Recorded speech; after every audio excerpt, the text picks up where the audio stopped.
5 mots indispensables à connaître pour le TOEIC. Donc le premier c'est a shape qui veut dire une forme, l'apparence. Par exemple, this table has a round shape. Cette table a une forme ronde. Ou ça peut aussi être la condition physique, tu vois, Thibaut in shape.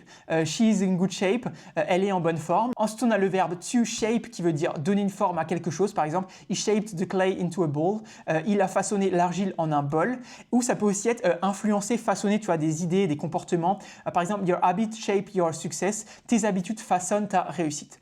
Ensuite on a a face qui veut dire un visage. Donc là, she washed her face before going out. Elle s'est lavé le visage avant de sortir. Ou ça peut aussi être un aspect, un côté, par exemple, d'un problème, quelque chose comme ça. Par exemple, we need to examine every face of the issue. Nous devons examiner chaque aspect du problème. Ensuite, on a le verbe to face qui veut dire faire face, affronter. Par exemple, he had to face many challenges last year. Il a dû faire face à de nombreux défis l'an dernier. Ou ça peut aussi être orienté vers, faire face à, donc un peu dans le même style qu'avant. Hein. The house faces the sea. La maison donne sur la mer, fait face à la mer et est orienté vers la mer. Et enfin, il nous reste to lose face qui veut dire perdre la face, être humilié. Par exemple, he didn't want to admit his mistakes because he feared losing face. Il ne voulait pas admettre son erreur par peur de perdre la face. Donc voilà, si jamais tu passes le TOEIC bientôt, n'hésite pas à t'abonner à ce compte-là parce qu'on fait des vidéos comme ça tous les jours. Donc le matin, une de vocabulaire, le soir, une de grammaire. Donc voilà, n'hésite vraiment pas. Et si jamais tu veux tout mon cours de grammaire pour le TOEIC, mets en commentaire, je veux le cours et moi je t'envoie ça, c'est 100% gratuit. Et sur ce, moi je te dis à tout à l'heure pour une nouvelle vidéo de grammaire pour le TOEIC. Allez, ciao!